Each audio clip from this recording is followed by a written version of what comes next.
Okay, part two. Sorry, was interrupted by a phone call, and I don't know how to blend videos together. One day I'll learn, but I don't know how today.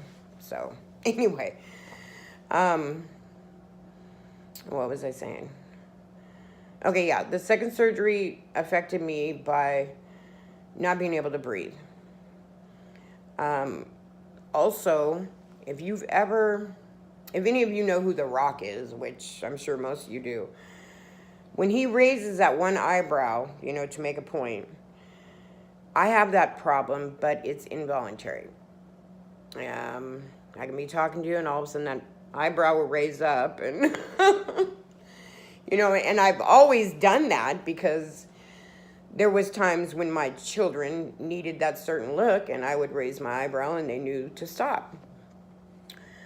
So, but now it does it involuntary. Also, the skin under here, because of the surgery, and here, it has caused the skin to like sag here and on this side of my face a little bit. Now, the doctor told me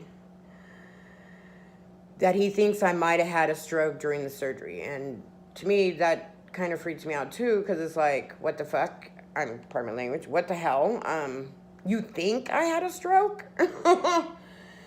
He said, well, because of my right facial features sagging somewhat, that meant that I might have had a stroke, and because he knew I didn't have a heart attack, but a stroke can cause that. And I said, oh, well, this is nice, thank you.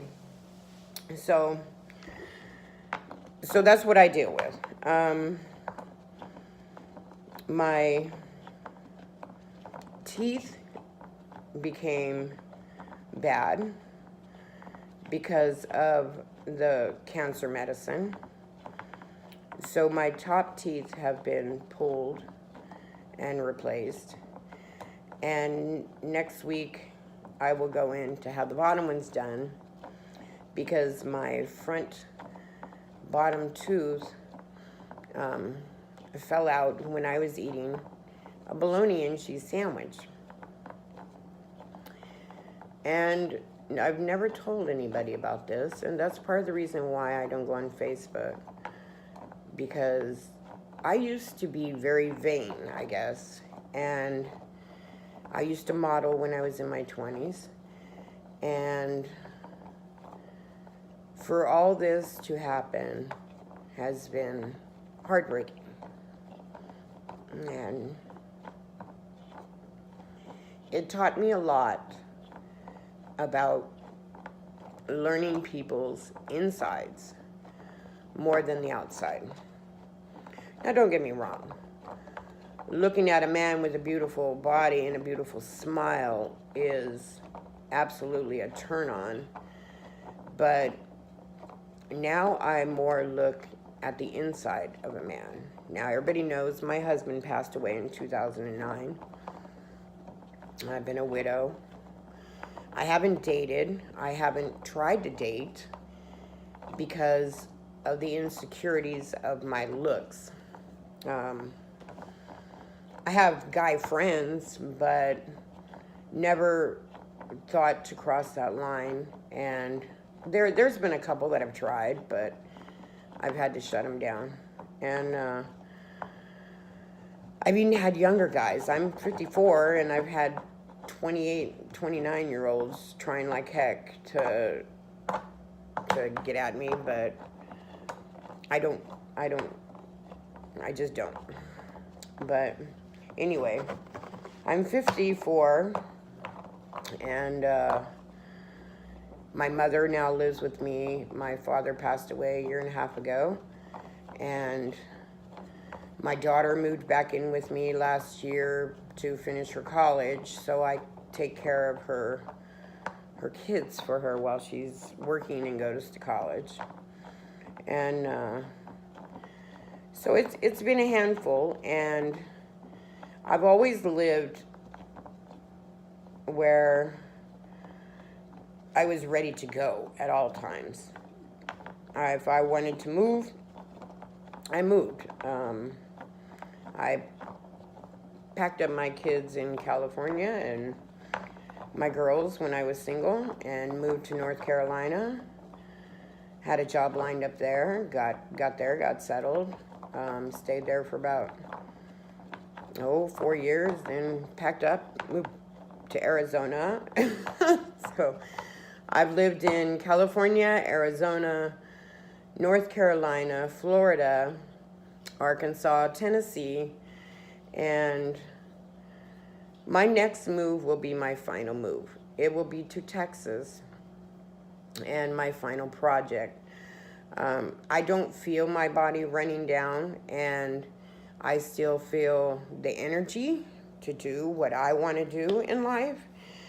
And my last project in life is to go down to Texas, about 10 acres down there, and build my own house, a small house. I only need a 1-bedroom, and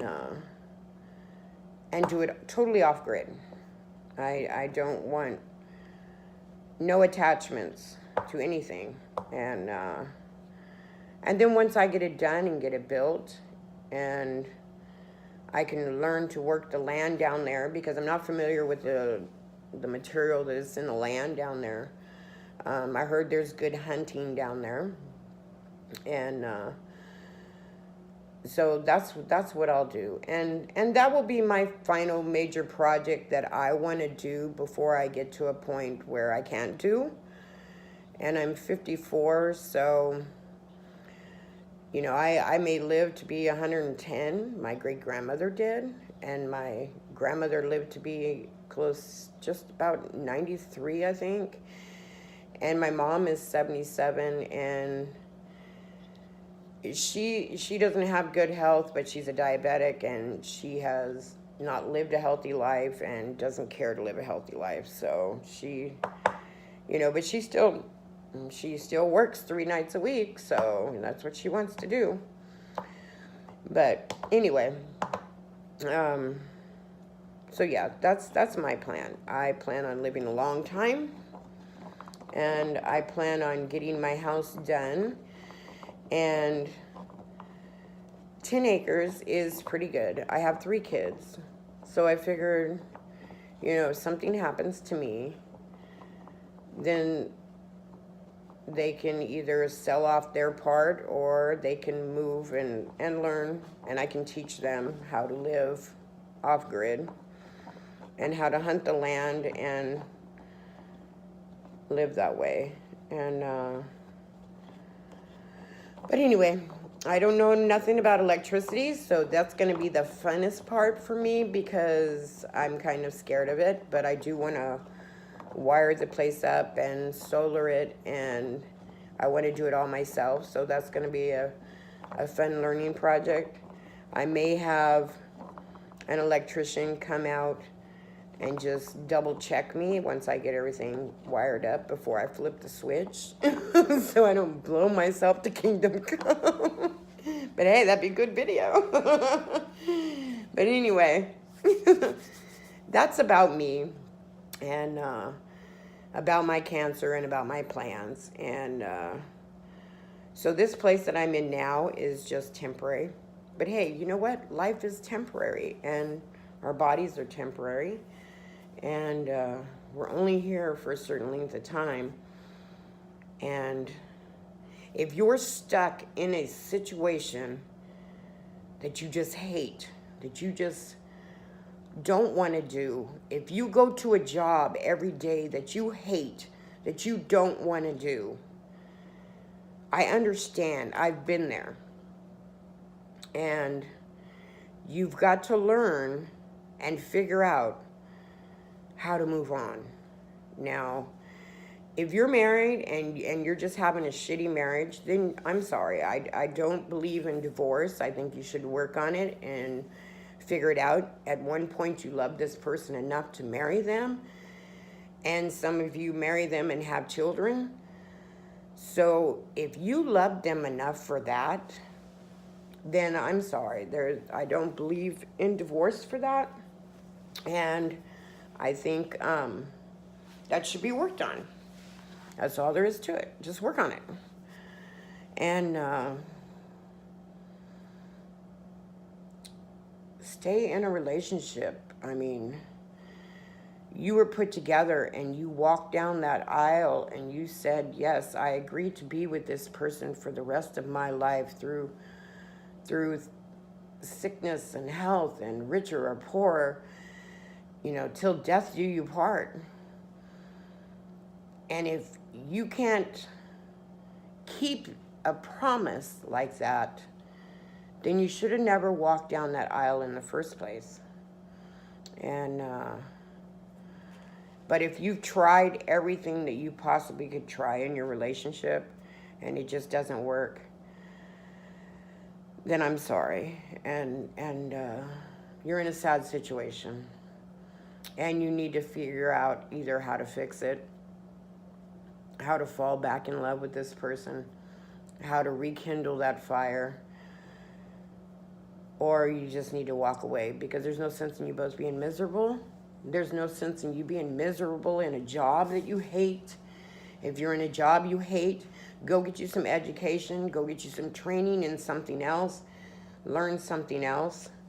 And it's good to learn different things. I mean, hell, I'm a jack of all trades, master at none, but, well, I was a master machinist, so.